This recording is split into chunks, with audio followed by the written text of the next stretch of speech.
Welcome back. My guest today is a figure who became king at just 9 years old, ruled one of the most powerful civilizations in history, and still fascinates the world thousands of years later. The boy king himself, Tutankhamun, welcome. Thank you.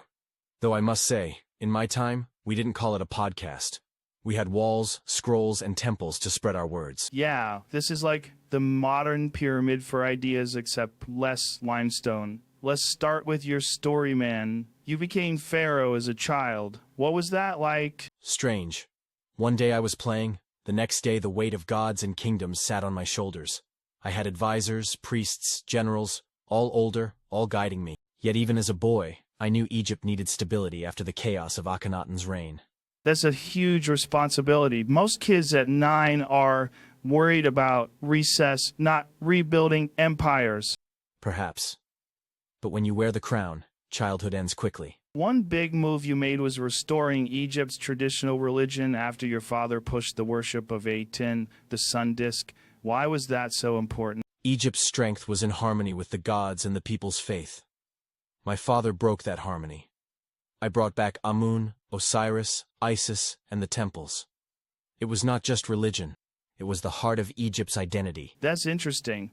Today, people argue a lot about tradition versus change. Would you say you were more of a back-to-basics kind of leader? Perhaps. Change without balance is chaos. A ruler must know when to honor tradition and when to allow new ideas. My short reign was about restoring what was broken. Speaking of short reign, your death is still one of history's great mysteries. People debate accident, illness, maybe even murder. Do you want to clear the air? Let the mystery live. A little uncertainty makes a king eternal. That's a very on-brand answer. Now, fast forward to today. You're probably aware that your tomb was discovered in 1922 by Howard Carter, and it caused a sensation worldwide. Did you ever imagine thousands of years later, people would still be fascinated by you? Not at all. In life, I was a minor king. In death, I became a legend. Perhaps that is the real afterlife. Not only in the field of reeds, but in the memory of nations yet unborn. That's poetic. But how do you feel about being displayed in museums? Millions of people have seen your mask, your treasures, basically your entire closet. I prepared those treasures to guide me through eternity, not for tourists with cameras. But if my death teaches the living to wonder, then perhaps the gods forgive it. Nicely said. Now let's bring it modern. If you were ruling today, Egypt or anywhere else, what would you focus on? Unity. Leaders today I see are divided, and so are their people.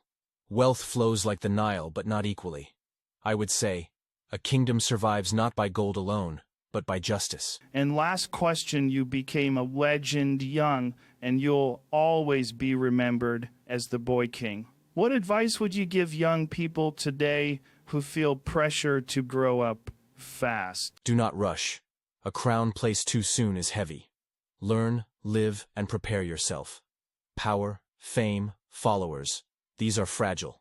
Character endures. That's a timeless lesson. Tutankhamun, thanks for joining me. It's surreal to have the boy king himself on the podcast. And now, perhaps, I can rest again. That's it for this episode.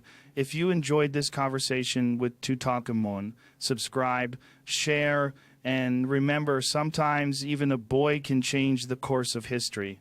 We'll see you next time.